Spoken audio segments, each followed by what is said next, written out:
A gente repercute agora no Nesp Notícias os ataques terroristas a Paris na última sexta-feira. As ofensivas do grupo terrorista Estado Islâmico põem o mundo inteiro em alerta. E é para entender a motivação desse grupo que a gente recebe o professor da Unesp, o sociólogo Luiz Fernando da Silva. Professor, muito obrigada por sua presença aqui no Nesp Notícias. Eu que agradeço pelo convite. Professor, qual que é o conceito por trás do Estado Islâmico? Qual que é o grande interesse desse grupo? Bom, a motivação de caráter ideológico e religioso que se encontra nas ações e no comportamento desse grupo é relacionado ao que nós compreendemos como fundamentalismo islâmico ou fundamentalismo muçulmano, que representa, não é? Esse fundamentalismo islâmico representa uma porção, uma pequena parte, né, dentro do grande universo que nós conhecemos como cultura muçulmana, que é regida pela perspectiva do Islã religioso, né, Islã enquanto religião. Então, essa base do chamado fundamentalismo islâmico, né, que motiva a esse grupo, a essa facção chamada Estado Islâmico, tem como elementos centrais uma perspectiva anti-ocidental, antimodernizante, não é? E especialmente voltada para o estabelecimento de relações rígidas, não é?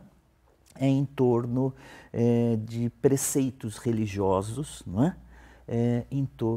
Sobre as questões de Deus na Terra, relacionadas também a implementar, né, e consolidar o reino de Deus na Terra, aí sim por vias políticas, através do que nós conhecemos como jihad, a Guerra Santa. Professor, características bastante peculiares desse grupo terrorista em relação a outros grupos é que eles difundem práticas e valores comuns à Idade Média e, ao mesmo tempo, eles se apropriam das tecnologias, principalmente das redes sociais. Isso facilita com que eles arrebanhem cada vez mais adeptos, tenham uma adesão cada vez maior? Em relação às tecnologias contemporâneas que são utilizadas, internet, processos de informatização, redes sociais, é algo de fato, eu não diria inusitado, mas muito inovador dentro desses grupos fundamentalistas islâmicos, né? Embora saibamos que essas tecnologias, de maneira ainda não tão desenvolvida, eram e são utilizadas também pela Al-Qaeda, não é? E pelos grupos associados à Al-Qaeda, não é? Que também utilizam essas formas tecnológicas. Grupos que também estão associados ao fundamentalismo islâmico e que ainda existem. Não é? E o que diferencia, então, o Estado Islâmico desses outros grupos, como a Al-Qaeda? Sim, bom, o que está diferenciando, inclusive críticas de lideranças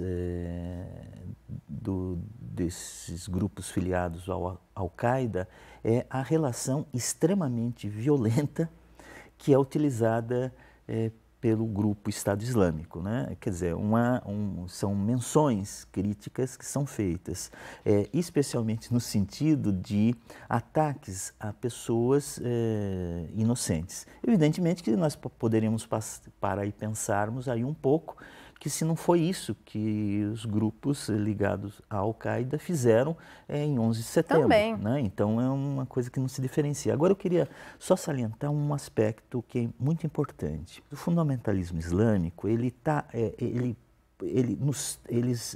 pode ter uma aproximação conosco, assim, para nós podermos compreendê-lo, com o fundamentalismo, não da Idade Média, mas o fundamentalismo do século XIX, fundamentalismo religioso, cristão, que se desenvolve especialmente a partir de meados para o final do século XIX nos Estados Unidos. Só que esse processo, para o fundamentalismo islâmico, vai se desenvolver, começar a se desenvolver a partir do final da década de 1950 para 1960, com uma série de reflexões de diversos intelectuais muçulmanos sobre as características do processo de modernização que vinha ocorrendo, especialmente no Oriente Médio. Para a gente concluir, professor, esse processo tem relação direta com a ação dessas grandes potências lá no Oriente e com a ação secular de colonização dos Estados Unidos, da Inglaterra, da França, por exemplo? O que abre espaço para o desenvolvimento do fundamentalismo islâmico, não é? Tanto no Oriente Médio, na Península Arábica, como também no Egito, como também na Argélia, em Marrocos, né, na África Ocidental, é o seguinte, a crise, a derrocada, vamos dizer assim, do chamado nacionalismo pan-arábico. Ou seja, a questão da constituição de Estados-nação em moldes baseadas em nacionalismo inclusive imperialistas, não é? Que se propunham num determinado momento, dos anos 50 para os anos 60, a constituírem-se modelos de Estado semelhante aos Estados ocidentais, não é? Com referências, inclusive, propostas de democracia, de relações, enfim, todos esses esquemas que nós conhecemos nos Estados ocidentais, não é? Estados-nação ocidentais. Então, esse fenômeno do chamado nacionalismo arábico ou do nacionalismo árabe, não é? Nessas regiões, não é? Sofreu um colapso. Por quê?